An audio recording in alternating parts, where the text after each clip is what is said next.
Et vous avez choisi RMC pour venir nous dévoiler ce matin une grande campagne de prévention contre les risques des paris sportifs. On est à quelques jours du coup d'envoi de la Coupe du Monde. Santé publique France diffuse déjà quelques clips. Et pourquoi la Seine-Saint-Denis? Eh bien parce que vous allez nous le dire dans un instant, les jeunes et les jeunes justement issus des milieux modestes sont les plus ciblés. Je voudrais qu'on prenne un exemple.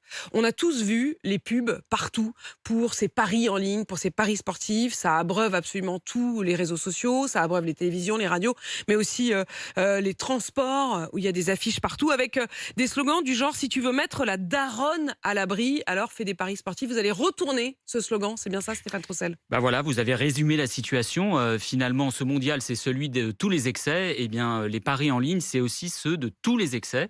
Et alors même que pourtant, la publicité devrait pas cibler les jeunes en particulier, parce que je rappelle que justement les paris en ligne sont interdits pour les jeunes. Eh bien, on voit bien avec les messages de communication qu'ils ciblent particulièrement les jeunes, et disons-le, les jeunes en particulier des catégories populaires, des quartiers populaires, en leur faisant espérer qu'ils vont pouvoir améliorer leur situation personnelle ou celle de leur famille. Oui, parce que quand on met un slogan du genre: si tu veux mettre la daronne à l'abri, on sent bien que c'est quand même très ciblé, quoi. Exactement, c'est C'est particulièrement un ciblé. vocabulaire, C'est un vocabulaire, c'est des codes de communication, c'est des graphismes, c'est des images qui ciblent en particulier, effectivement, les jeunes des quartiers Et comment populaires. vous allez retourner ça, vous? Ben, on va détourner ces codes de communication, on va utiliser ces slogans. Je crois on va voir notre campagne Exactement, et on va la sur nos voir écrans. sur nos écrans, On sur va notamment RMC, à la utiliser radio. Retour chez la daronne, et en On montrant le voit en ce que moment même sur jouer RMC comporte des Story. risques. Parce que la réalité, c'est que l'an dernier, si on ne connaît pas les profits de ces grandes entreprises, on connaît les pertes des joueurs. C'est 1,3 milliard en 2021. C'est plus de 40% par rapport, plus 70% je crois, par rapport Avec des à 2020. situations dramatiques. Exactement. Et c'est ça le Des risque. jeunes qui sont pris dans la C'est spirale. exactement des troubles psychologiques, de l'isolement social. Il y a un jeune joueur sur 4 qui a déjà vendu ou emprunté pour continuer de jouer.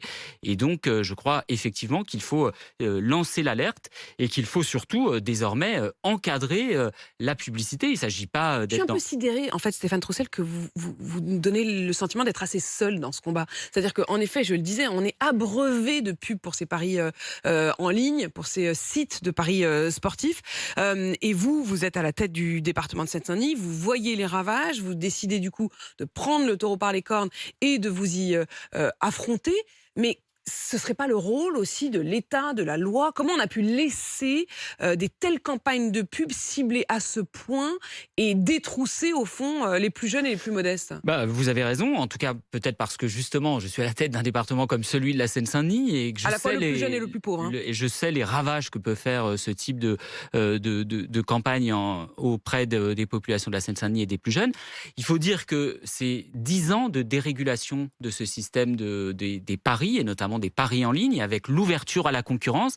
Et la France, en réalité, quand on la compare aux autres pays européens, c'est un pays très laxiste dans sa législation par rapport aux paris en ligne. Et donc, je crois qu'il y a des mesures à prendre, justement pour montrer que jouer comporte des risques, à la fois pour limiter ou réduire drastiquement la publicité à certaines heures, comme l'ont fait par exemple l'Italie ou l'Espagne, où la publicité n'est autorisée par exemple en Espagne qu'entre 1h et 5h du matin à la télé, la radio.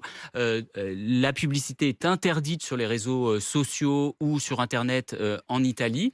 Deuxième chose, je pense qu'il faut empêcher qu'il y ait des influenceurs, des ambassadeurs, des personnalités du monde sportif qui participent aux campagnes de publicité. De ce point de vue, je salue la décision de Kylian Mbappé de refuser de participer à ce type de campagne. Et puis, il faut par exemple aussi interdire les offres de bienvenue où vous n'avez pas encore gagné, mais pour vous attirer, l'entreprise vous Et on vous offre fait 100 toujours euros. croire à plus Exactement. de myriades. Stéphane